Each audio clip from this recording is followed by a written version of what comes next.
Bueno, tenemos 73 participantes ya, me parece que podemos comenzar, ¿les parece? Sí. Bueno, bienvenidos a todos, muy buenas tardes. Mi nombre es Federico, en nombre de la Subcomisión de Educación de SACIM. Es un honor, bueno, dar inicio a esta serie de conferencias en línea que vamos a ir desarrollando. El día de hoy nos toca el tema simulación y COVID-19 y tenemos a dos importantes expositores que van a contar sus experiencias y luego, por supuesto, vamos a abrir un espacio para el intercambio, las preguntas y el diálogo entre los participantes y los expositores. La primera indicación muy breve, recuerden tener y mantener el micrófono silenciado para que se pueda escuchar con claridad la exposición de nuestros ponentes. Y bueno, voy a pasar a presentarlos. El primero que va a exponer es el doctor Juan Ignacio Cobian. Juanchi es médico cirujano, es director del Centro de Simulación INSPIRE de la Federación Médica de Buenos Aires y es instructor de simulación clínica por la Universidad Francisco de Vitoria de Madrid, España. Seguidamente va a exponer la doctora Dori Flores, quien es médica intensivista de pediatría, instructora PALS y pertenece al Hospital Público Materno Infantil de Salta. ¿Sí? Bueno, bienvenidos todos. Juanchi, cuando quieras podés empezar con la presentación. Hola a todos. La verdad que es un placer estar acá y es un honor para mí dar apertura a esta serie de webinars que con muy buen atino organizó la Sociedad Argentina de Simulación.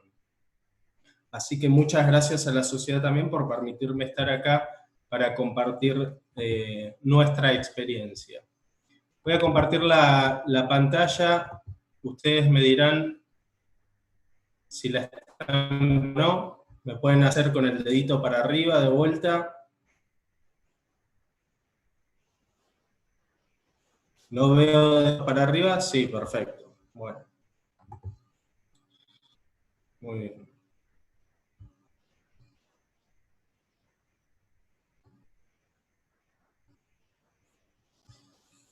Muy bien. Bueno, la idea, como les dije, es nosotros el día 12 de octubre realizamos una experiencia clínica simulada con equipos reales de trabajo.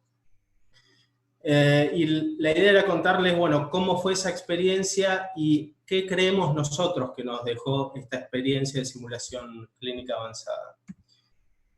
Como para contextualizarlos un poco, esto fue el 12 de marzo. El 14 de marzo se anunció la cuarentena total y en esa situación estábamos frente a la pandemia respecto a ahora. La fuente es el informe diario del Ministerio de Salud. El último informe que había es del día de ayer, del día 26 de marzo. Pero lo que podemos ver es que de aquella época para ahora ha cambiado casi todo y en forma bastante abrupta, ¿no? Incluso hasta la definición de caso sospechoso. Y esto quiero que tengan en cuenta a la hora de ver ese minuto o 2 minutos, ¿no?, de citación, ¿no?, que da cuenta de alguna manera digamos, por qué los participantes de ese escenario hacían lo que hacían. De todos modos va a ser una demostración muy cortita.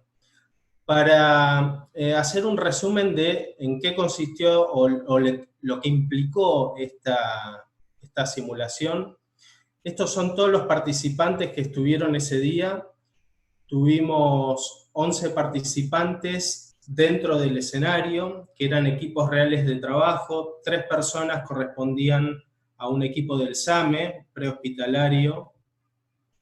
4 personas a un servicio de urgencias y 4 personas a un servicio de cuidados críticos. También todos trabajaban juntos y en el mismo lugar, por lo cual eso tiene un valor bastante importante a la hora de evaluar la simulación. Había 3 confederados, de esposa, enfermera y técnico, 5 facilitadores. Utilizamos 3 simuladores para un mismo paciente. Utilizamos un paciente simulado y 2 simuladores maniquí. Tenemos también nuestros Shakespeares, tuvimos 5 actores que hicieron de seguridad, de limpieza, de pacientes también, e incluso algunos hicieron de médicos, con el fin de recrear un ambiente hospitalario, o sea, lo más parecido posible. Teníamos 3 especialistas de infectología y emergencia sanitaria. No sé si esto permite ver, tal vez, si cierro esto. 3 personas de equipo técnico y 2 de soporte y logística, con lo cual, por lo que podrán ver, había bastante gente involucrada.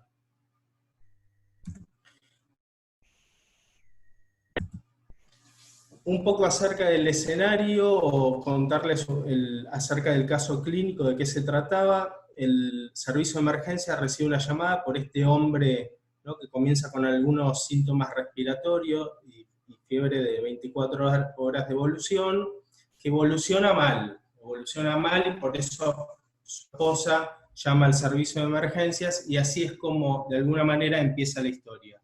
El entorno es variado. Esto se dio tanto en un domicilio como en un hospital de alta complejidad. Intentamos recrear esos ambientes, primero el domicilio, luego el servicio de urgencias y por último la unidad de cuidados críticos. El diseño del escenario, como también el desarrollo del escenario, siempre tratamos que sea acorde a los estándares del INACS, ¿no?, el que todos conocemos.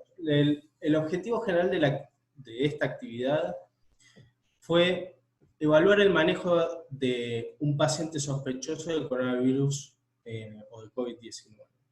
Y dentro de este objetivo general intentamos evaluar distintos objetivos que ustedes los ven ahí. Son 3 grandes objetivos. Uno tiene que ver con el manejo clínico, ¿no?, tratar de brindar alguna atención clínica adecuada, segura, basada en la evidencia, muy vinculado, muy relacionado a las habilidades técnicas. El segundo grupo de objetivos tenía que ver con la prevención y control de la infección, y esto, bueno, estaba muy vinculado al correcto uso de equipos de protección personal, pero también maniobras relacionadas con, no sé, una adecuada toma de la muestra, adecuada conservación de la muestra, transporte de la muestra, etcétera, etcétera. Y después, por último, otro gran objetivo enorme que tiene que ver con los factores humanos o las habilidades no técnicas, o en este caso, el CRM en emergencias. Nosotros, cuando hablamos de CRM en emergencias, siempre nos referimos al grupo de simulación clínica de la Sociedad Española de Medicina de Urgencias, del cual formamos parte, y desde la sociedad lo que hemos hecho es agrupar las habilidades no técnicas en estas 5 categorías que tienen que ver con claridad de papeles, comunicación, evaluación global y ayuda y gestión de la ayuda. Entonces, estas fueron las 3 grandes áreas que intentamos evaluar y que para nosotros hacen al rendimiento, o en este caso, hacían al rendimiento del equipo de salud. Les voy a contar cómo fue un poco el flujo de la simulación. Todo empezó en el piso 2 de nuestro centro de simulación, en el domicilio. Ahí lo que pueden ver es un paciente simulado, que acá está representado por esta carita, que estaba junto con su esposa, que era un confederado, y 3 profesionales de la salud del servicio de urgencias que acudieron a su domicilio para ver al paciente. Una vez que decidieron trasladar a este paciente, nos fuimos a la planta baja del centro de simulación, donde intentamos recrear el servicio de urgencias. Lo que ustedes pueden ver ahí son distintos consultorios, el último donde está toda esta gente agrupada era el shock room, y entonces, como ven a la izquierda, llega este paciente con su esposa y con los profesionales del equipo de urgencias extrahospitalarias, y acá ya teníamos distintos actores, teníamos el personal de seguridad, personal de limpieza, pacientes en la sala de espera, un médico atendiendo, etc. En este escenario, el equipo de urgencias o el equipo prehospitalario lo que debió hacer es transferir el paciente al equipo de urgencias. Como ven ahí, el equipo de urgencias estaba constituido por 4 participantes, de los cuales había 2 médicos y 2 enfermeras. También pueden ver que había 2 confederados, una era una enfermera y otro un técnico. Y ahí pueden ver en la pantalla que hay 2 enfermos, pero estábamos tratando uno. Pero lo cierto es que en este momento, y esto lo explicamos muy bien en el briefing, nuestro paciente simulado pasaba a ser un maniquí. Con lo cual, el paciente simulado, una vez hecha la transferencia, desaparece y pasa a ser el maniquí dentro del shock room. En la tercera etapa, o tercer escenario de este gran escenario, es cuando deciden llevar a ese paciente a la unidad de cuidados críticos.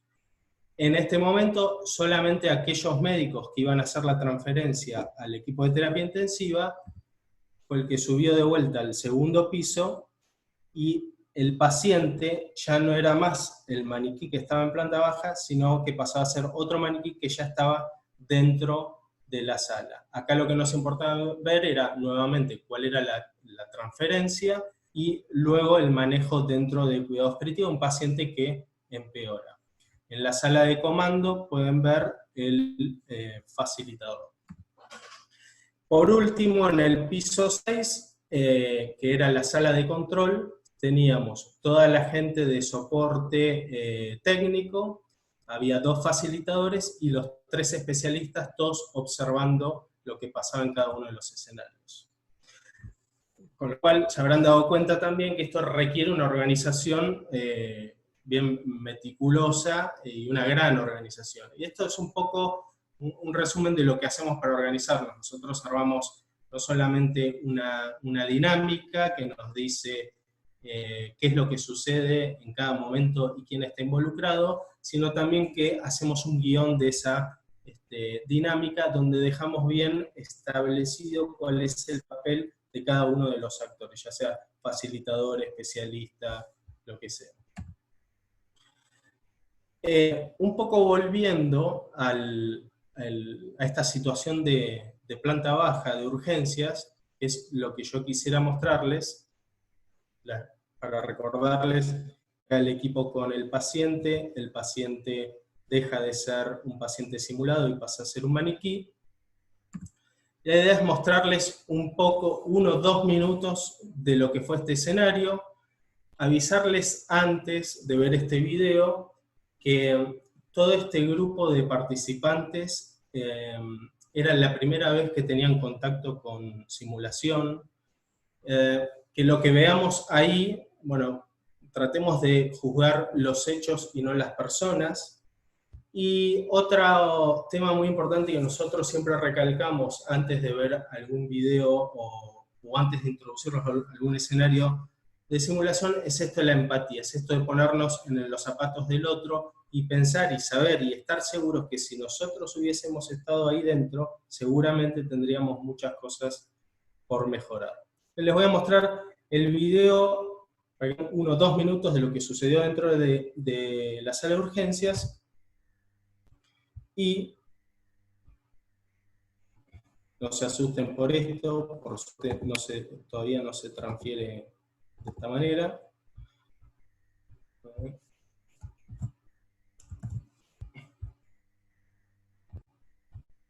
ver si puedo ir.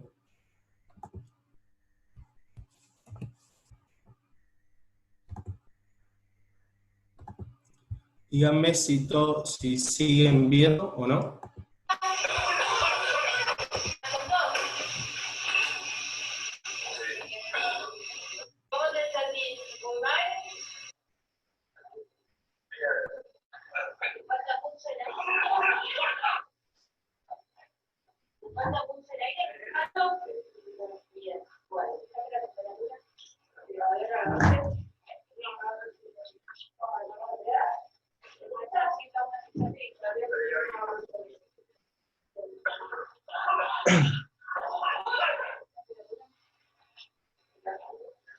No se preocupen si no se escucha, es sobre todo para que vean cómo se desarrolló este escenario.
Decime si seguís viendo la pantalla.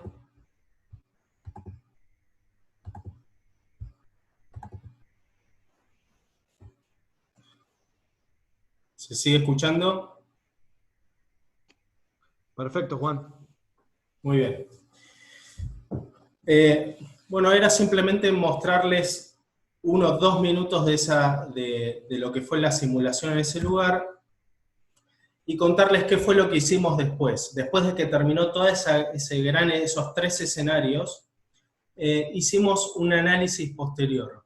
Y a cada uno de ellos les entregamos una hoja, una planilla, con esto que ustedes ven acá, excepto esa parte que dice feedback y debriefing, donde les hacíamos reconocer en cada una de esas emociones, bueno, cómo se describirían en ese momento, y después les hicimos a continuación una serie de 6 preguntas que las sacamos de la escala subjetiva de carga mental de trabajo, de ESCAM.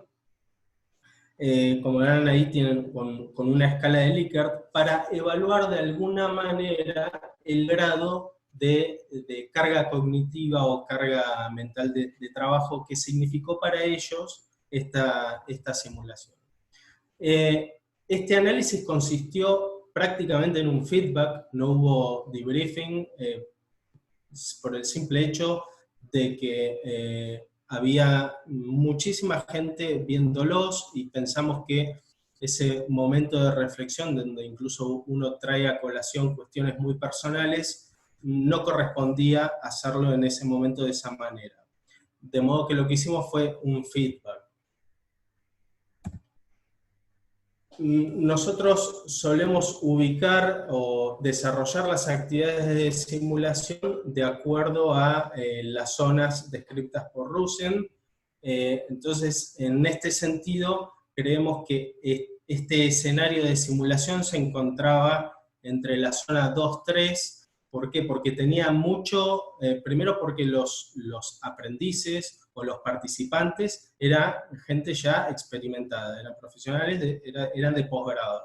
Segundo, por el tema de, digamos, la complejidad y la fidelidad del caso, correspondían también a la zona 3. Sin embargo, el tipo de intervención del facilitador, era un feedback, era bien de zona 2, con lo cual ubicamos nuestra experiencia clínica simulada en esta zona híbrida o de aprendizaje híbrido, que bien está descrito también en este artículo.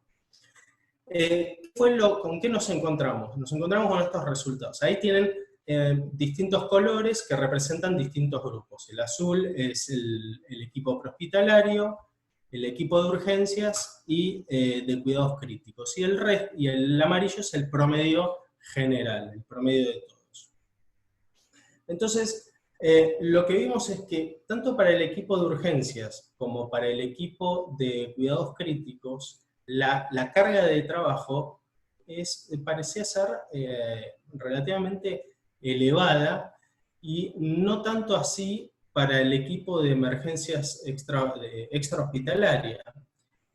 Es esto porque todo se desarrolló en un ambiente simulado, pero en un ambiente simulado con una persona y en un domicilio donde ellos están ya muy habituados. Probablemente, no lo sé, eso haya influido en que en general la carga mental de trabajo para este grupo haya sido la menor de todas. No así para el resto de los grupos, pero recordemos también que era la primera vez que se enfrentaban a una situación de simulación. Y también está demostrado que aquellos que se enfrentan por primera vez a una situación de simulación tienen una carga cognitiva, lo que se llama carga cognitiva extraña alta, que hace, que hace que respondan de esta manera. E incluso hasta pensamos, y esto también está descrito, que puede influir en el aprendizaje de estos grupos. Sin embargo, fíjense, hubo algo que nos llamó la atención, es cuando les preguntamos acerca del rendimiento. Y cuando preguntamos acerca del rendimiento, lo que vimos es que todos los grupos contestaron alto y muy alto. Entonces, esto da cuenta de lo que también nosotros denominamos, y se conoce como percepción de autoeficacia. Evidentemente, yo tenía una percepción de autoeficacia elevada, y esto fue para todos los grupos. Sin embargo, cuando nosotros íbamos haciendo los checklists o íbamos viendo qué era lo que pasaba, encontramos un gap de rendimiento muy, muy grande vinculados a temas de prevención y control. Claro, esto de los elementos de protección personal, cómo ponerlo, cómo sacarlo, qué ponerlo o no, cómo manejar la muestra, era 12 de marzo, todo muy nuevo, casi desconocido, y muchas cuestiones vinculadas a CRM, sobre todo habilidades no técnicas.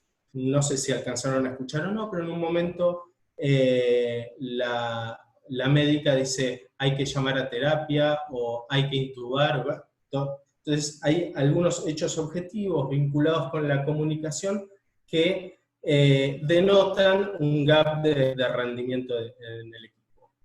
Y bueno, esto da cuenta también, ¿no? Esto de que las habilidades no técnicas, lo que dice acá, no son enseñadas de manera formal y explícita, con lo cual no son tenidas en cuenta al momento de evaluar el rendimiento.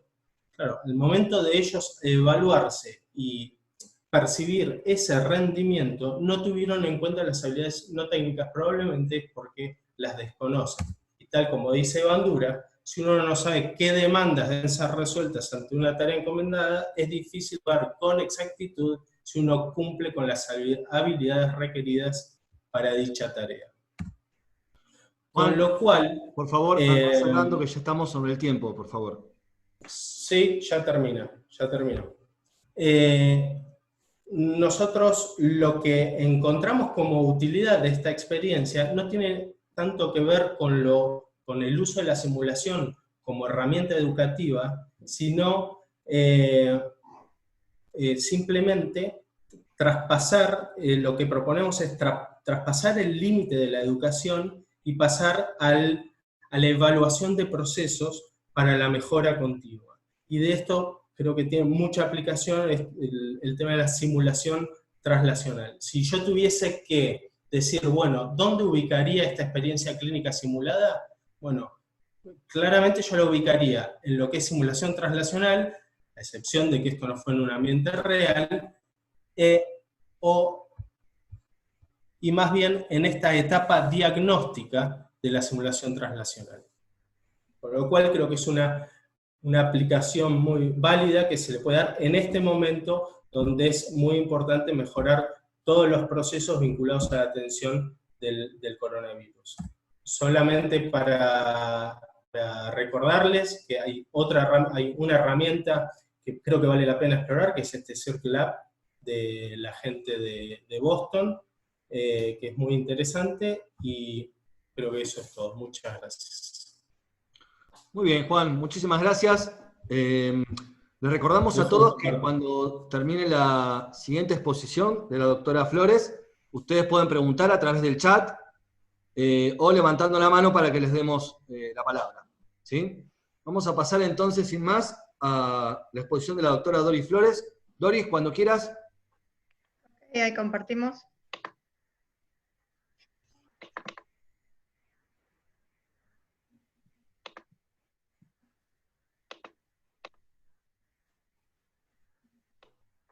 Perdón, no puedo compartir. Vamos a ver.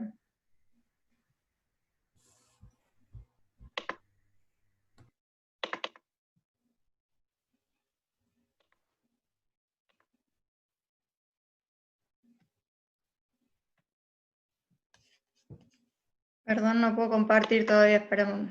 Doris, ¿querés que comparta la pantalla por vos? Sí, por favor.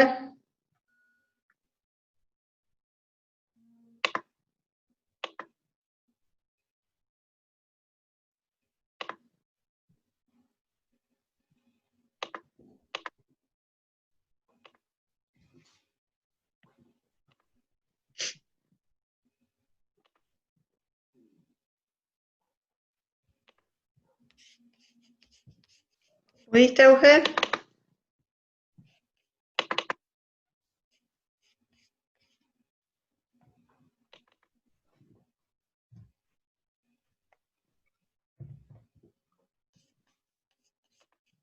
¿Ahí la ven?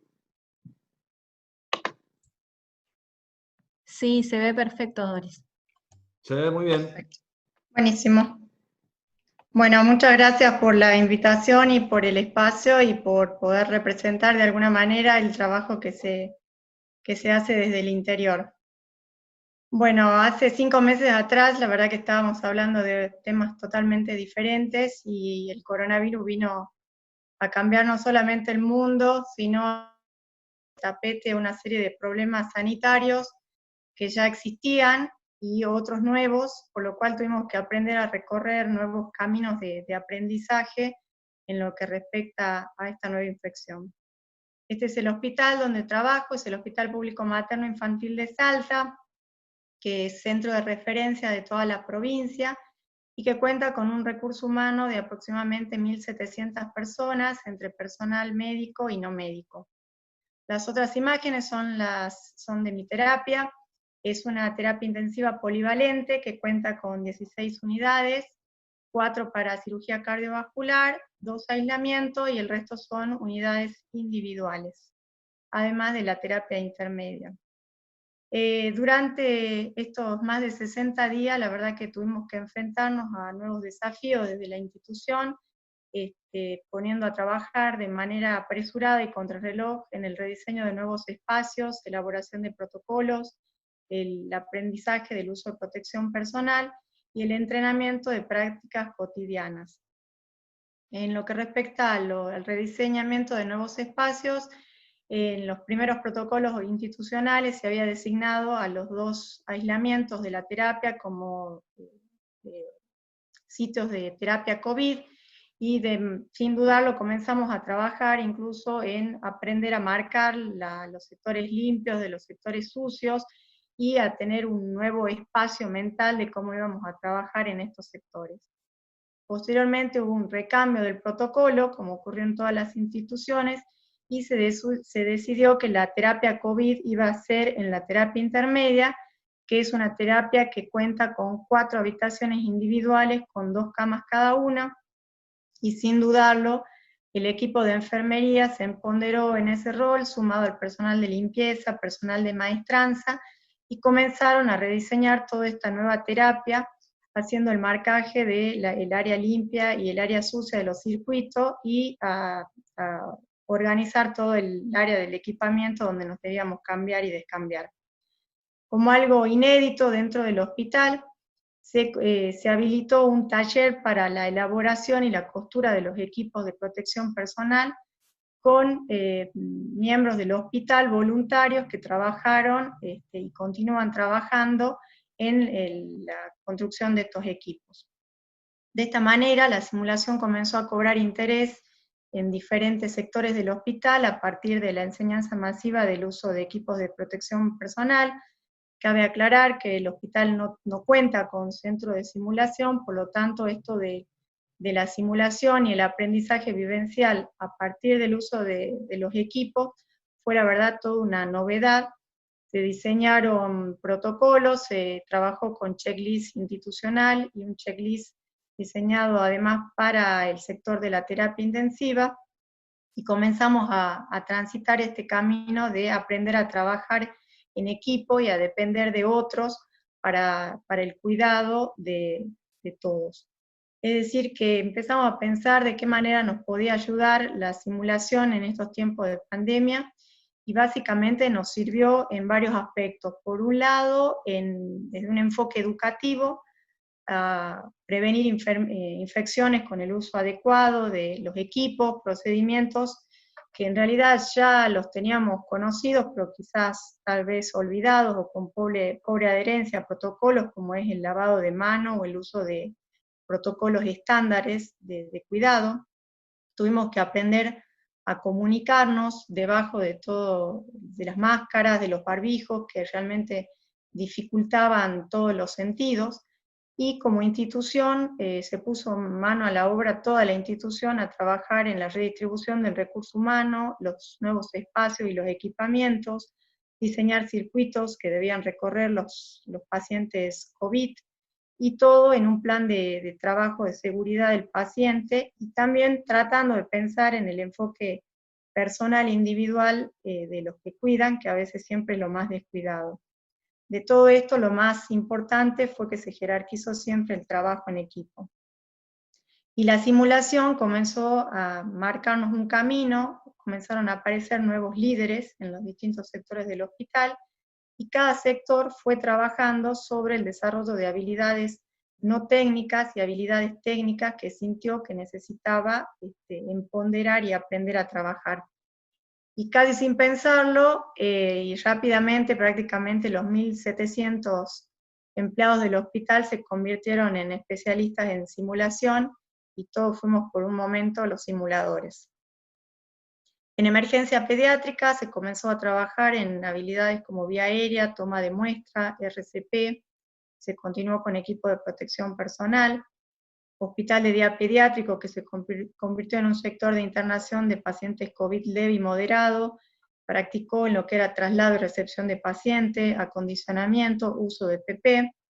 Neonatología se trabajó en diferentes escenarios, desde el lavado de manos, que volvió a cobrar, digamos, jerarquía en este momento, la recepción de los pacientes, prácticas cotidianas como la realización de una placa de tórax, traslado y hasta triage. En el área quirúrgica y de anestesia, además, empezaron a incorporar nuevos equipamientos, digamos, que con toda la información que llegaba, uno sentía la necesidad de tener que adquirirlos, y así como gracias al personal de mantenimiento se logró adecuar servocunas que estaban en desuso en el hospital, y las mismas se convirtieron en aerosol box para la protección de quienes tuvieran que realizar manejo avanzado de la vía aérea. También se diseñó una cápsula de traslado y se comenzó a trabajar con un videolaringoscopio casero. En la terapia de adulto también, cada cual fue consiguiendo el muñeco que consideraba necesario para sus simulaciones, también se trabajó en transporte y en recepción, y en la UTI pediátrica nos fuimos equipando en base a las necesidades que fueron surgiendo. Básicamente los principales problemas surgieron una vez que ya teníamos incorporado el uso del equipo de protección personal, de las dificultades para ver porque se empañaban las antiparras, la limitación en la sensibilidad de las manos al tener que tener doble guante, las dificultades para respirar o para escucharse con el compañero al momento de dar una directiva. Entonces comenzamos a trabajar de manera escalonada en prácticas cotidianas, como era, por ejemplo, la fijación de tubo con todo el equipamiento, traslado, y fuimos así avanzando en los diferentes escenarios. Esto es uno de los escenarios que se trabajó conjunto con el hospital de día, en donde había muchas dudas en cómo hacer el traslado, qué llevar, qué circuito recorrer, y se hizo conjuntamente con la terapia. Después avanzamos en el protocolo de manejo de vía aérea con el uso de PP, y fuimos trabajando con algunos de los colegas en la práctica con los simuladores que teníamos.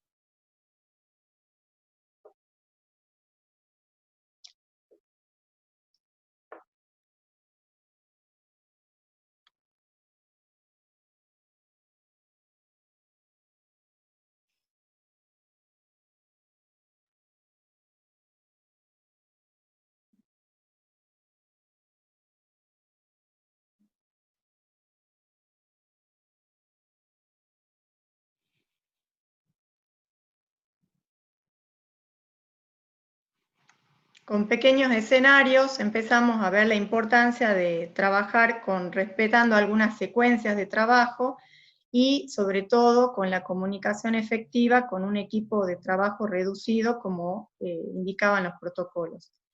Fuimos, digamos, desafiando aún más el tema de la vía aérea y después incorporamos también nuestra aerosol box como parte del entrenamiento. Se trabajó también con kinesiología en simulación de toma de muestra de aspirado traqueal, y de a poquito tratamos de ir integrando todas estas habilidades que íbamos aprendiendo para contextualizarla en un escenario y generar una retroalimentación de cómo de a poquito la simulación iba cobrando importancia en esto que íbamos aprendiendo. Voy a compartir un video que espero puedan verlo de uno de los escenarios que trabajamos.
Bueno, lo que hicimos después de armar algunos de los escenarios, no se pudo escuchar, me dicen el audio, era volver a revisar la filmación con los que habían participado del mismo y poder analizar qué cosas se habían hecho bien, qué cosas se podían mejorar y cómo se veía cada uno dentro del rol que le había tocado en ese caso clínico. Claramente las emociones han sido parte importante de todo este aprendizaje, porque partimos de una base de incertidumbre, de miedo, de ansiedad, de mucho estrés y de desconocimiento por lo que se venía, y a partir de la construcción de estos pequeños escenarios, obtuvimos referencias como de tranquilidad, agradecimiento, seguridad y orgullo por el trabajo realizado en forma conjunta. Claramente sabemos que la simulación implica mucho más que estos pequeños escenarios que se han estado realizando, y que muchas de estas palabras son desconocidas para la gran mayoría de quienes forman parte de la institución. Sin embargo, podemos sacar un balance positivo de todo esto que se construyó en estos 2 meses, y es que surgió la simulación como una herramienta de enseñanza, de aprendizaje, de entrenamiento y de resolución de problemas. Cobró importancia nuevamente el trabajo en equipo, surgieron nuevos líderes, se trabajó en mejorar la comunicación y en crear escenarios para contextualizar las necesidades de cada servicio y optimizar nuevos espacios. Como puntos de mejora, claramente es necesario el entrenamiento y la capacitación docente, poder unificar criterios, puesto que en cada sector se terminó después trabajando de manera unilateral. Es muy importante hacer una evaluación objetiva del impacto que tuvo la simulación en el personal y jerarquizar el tiempo que se necesita para implementar esta herramienta de educación, puesto que mucho de esto se hizo con gran esfuerzo, fuera de horarios, en días que no correspondían, tratando de que la mayor cantidad de gente participara y se capacitara. ¿Cómo estamos al día de hoy? Y la verdad que después de casi 2 meses de trabajo intenso, preparándonos para la tormenta perfecta, se ha producido un gran desgaste en todo el equipo. realmente hay un cansancio físico y mental, y en la provincia además no hemos tenido más que 7 casos, por lo tanto, por ahí ha decaído un poco las ganas de querer seguir participando en simulación en estas últimas 2 semanas, por esta gran energía que se dio, digamos, en estos primeros 2 meses, digamos. Agradezco igual a todo el personal de la terapia intensiva, personal de limpieza, maestranza, auxiliares de transporte, que han trabajado realmente con muchas ganas. Como dice la frase, hoy es tiempo de fortalezas compartidas. Los esperamos por Salta la Linda cuando todo esto pase para un reencuentro, y bueno, muchas gracias por permitirnos compartir nuestra experiencia. Bueno, Doris, muchísimas gracias, excelente. Muy lindas las 2 presentaciones, muy buenas experiencias realizadas. Vamos a pasar a las preguntas, tengo muchas preguntas que me llegan por distintos medios. Voy a empezar con una pregunta para Juan y otra pregunta para Doris. Juanchi, pregunta Juan Carlos, ¿cómo crees que se puede medir el impacto de la simulación que practicaron en el centro de simulación a la práctica clínica? Y la pregunta para Doris es si tuvieron alguna limitación en la simulación de EPP con los insumos y si usaron insumos reales. Bien. Bueno, gracias por la pregunta. Eso es todo un tema, ¿no? Medir el impacto en términos de resultados o en términos de aprendizaje. En términos de resultados es muy difícil. La verdad, también hay poco que dé cuenta de ello, y para eso sería imprescindible hacerlo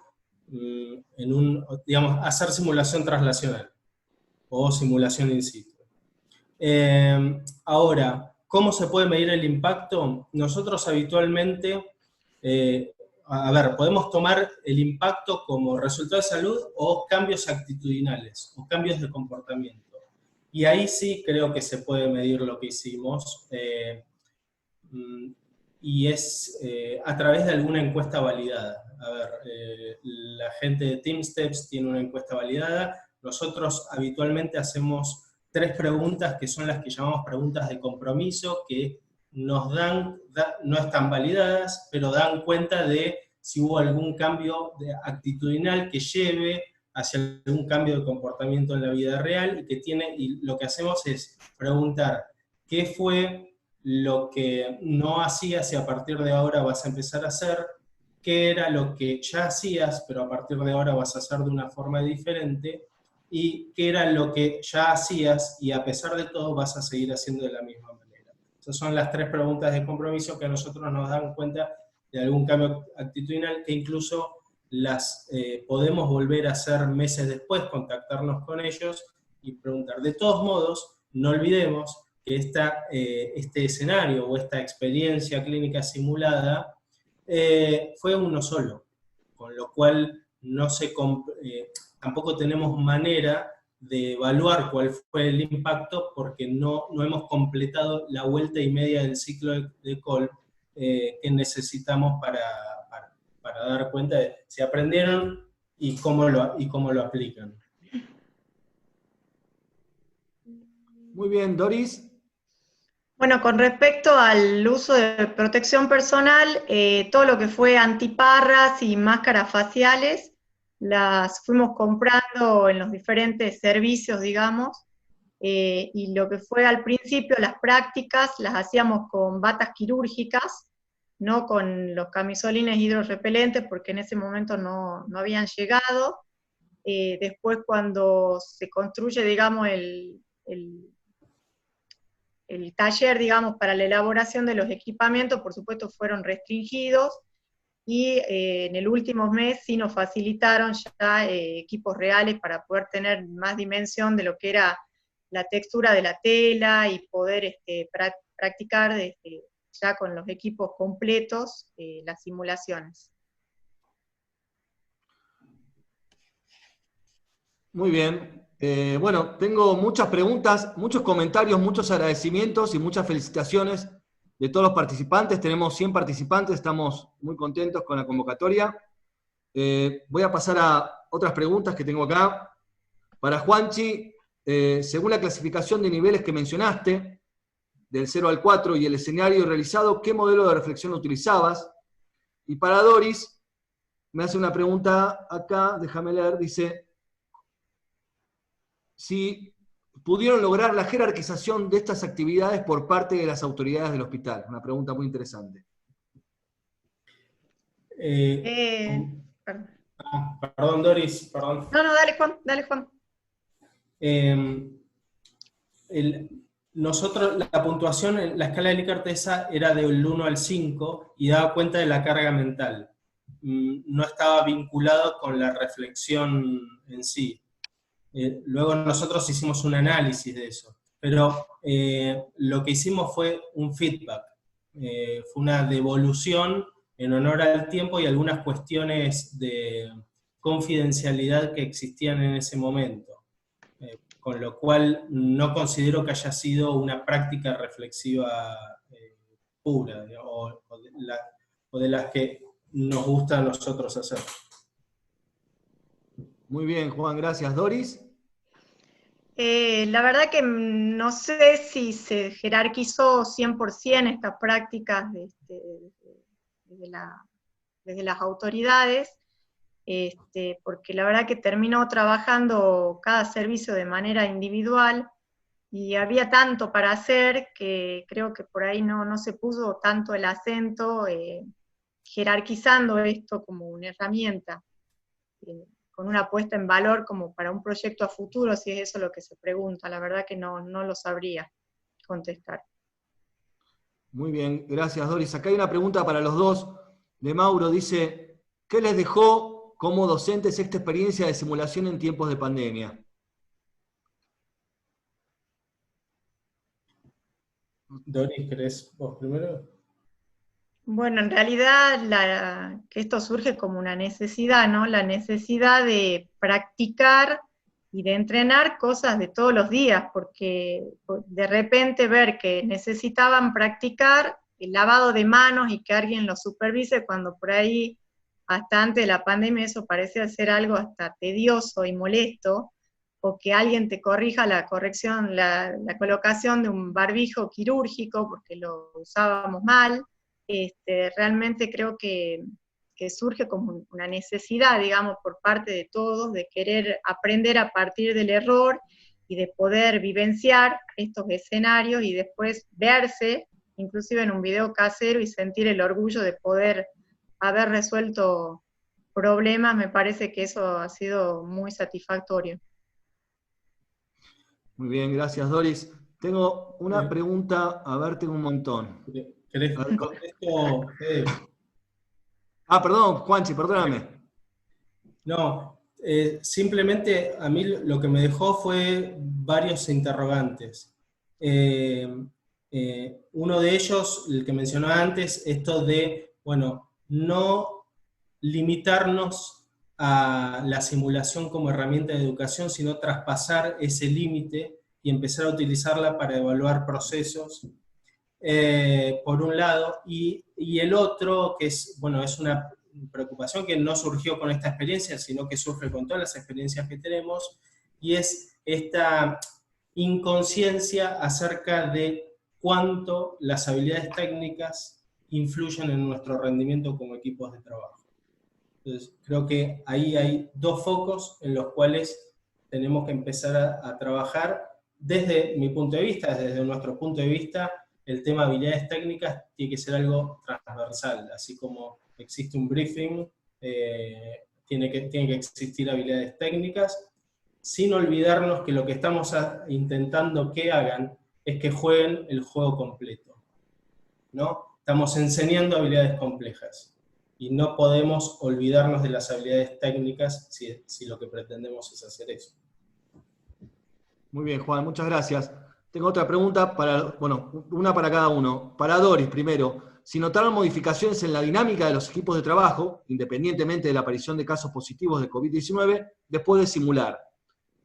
Y para Juan, si hubo diferencias en los resultados de la carga cognitiva en las personas que ya habían utilizado la simulación como estrategia de aprendizaje. Doris, ¿querés empezar? Sí.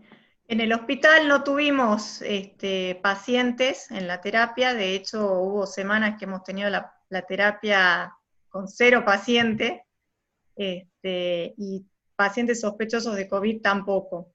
Sí hubo un cambio en el sentido de que con el correr de los días, enfermería y médicos nos íbamos transmitiendo la sensación de que estábamos más tranquilos con el equipo, que habíamos empezado a aprender a respirar, habían buscado estrategias para que no se empañaran las antiparras, y eso como que daba ya cierta tranquilidad de lo que podía llegar a pasar o a venir, y a practicar, digamos, con cosas de todos los días, porque la verdad que también con tanta información que recibíamos, todos los días queríamos incorporar nuevos elementos a la terapia, el plástico, la carpa, el aerosol box, es como que empezamos en un punto a perder de vista lo que hacíamos todos los días y lo que sabíamos que hacíamos bien, digamos, por esto del COVID. Entonces creo que de a poquito fuimos atravesando esta transición de poder jerarquizar lo que sabíamos hacer bien, solo con el complemento de algunas cosas como era el equipo de protección personal. Muy bien, Doris, muchas gracias. Tengo una pregunta más para cada uno. Fede. Perdóname, Juan. Sí. No por mí, sino por porque hay alguien muy curioso que se va a ir a la casa con dudas. No, por favor. Perdón, mil disculpas, dale. Nada, aclarar que, como dije anteriormente, ninguno había tenido experiencia previa en simulación, excepto uno de los participantes que correspondía al grupo de prehospitalaria.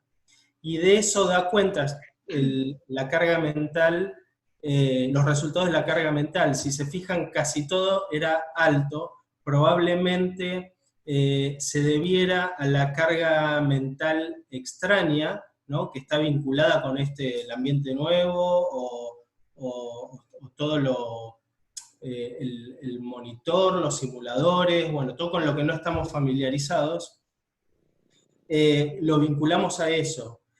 Ahora, fíjense que sí hubo diferencia entre los distintos grupos. El grupo de prehospitalaria fue el que menos carga mental tuvo. Pero también, si analizamos los escenarios, el tema es que ustedes no lo vieron, es que de todos los escenarios era el menos complejo de todos. El tipo de complejidad que tenía el escenario del domicilio era el menos complejo de todos. Y sabemos que tanto la complejidad como la fidelidad influyen en la carga mental. Muy bien, gracias, Juan. Voy a empezar por vos ahora con las últimas preguntas, así no te dejo sin hablar. La pregunta para vos es si tenés alguna sugerencia para incentivar la simulación in situ en las distintas unidades que iniciaron simulación en la Argentina.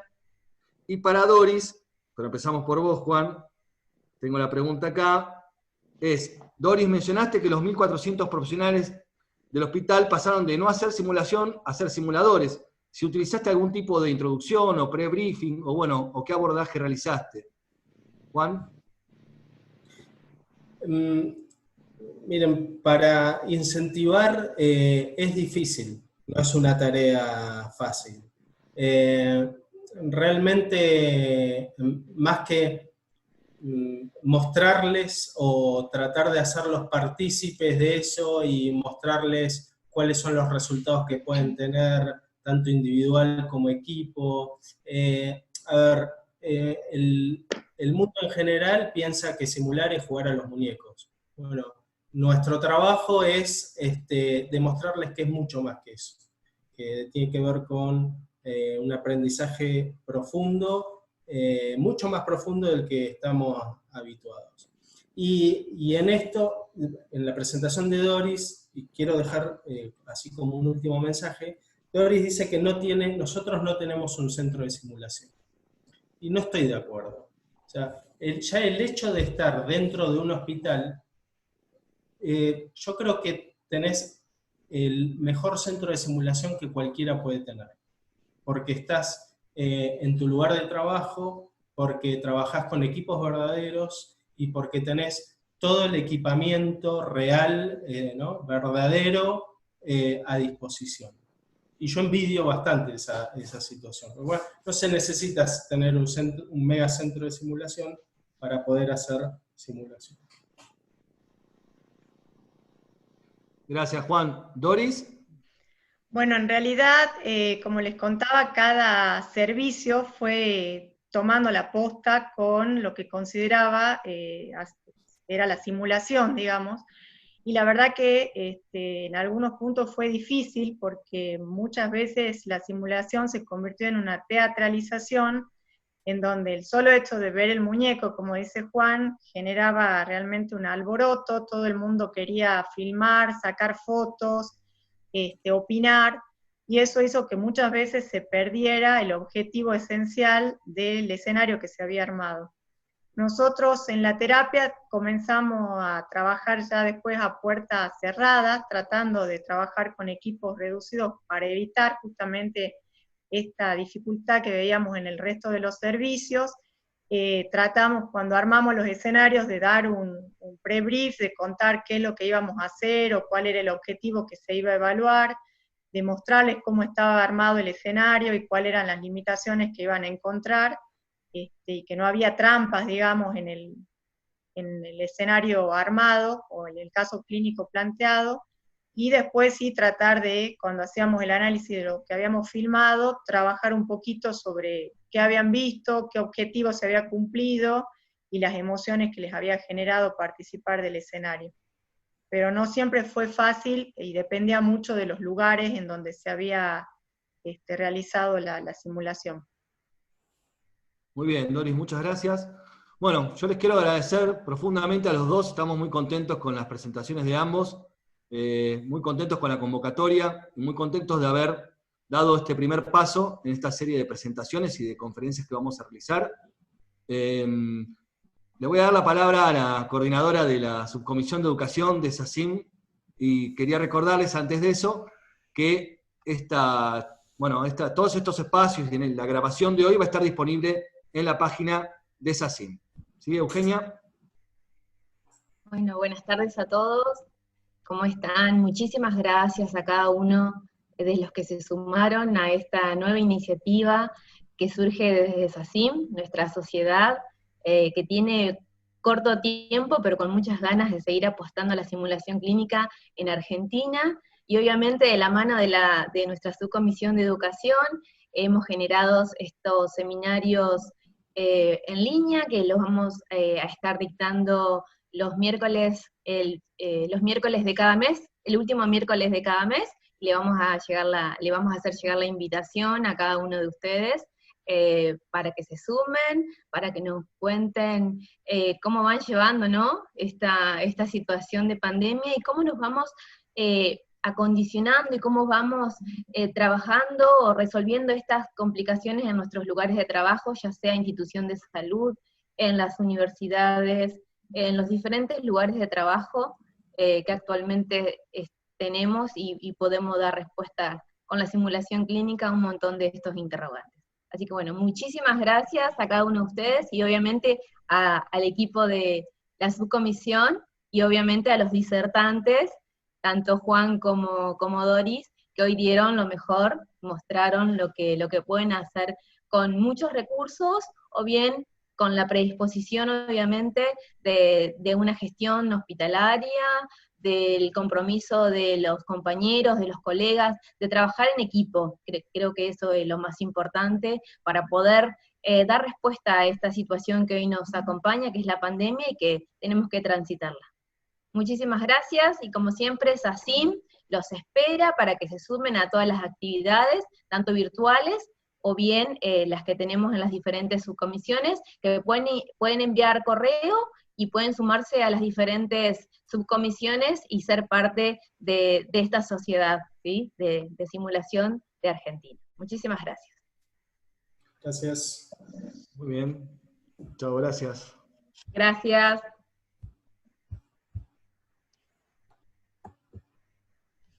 Chao.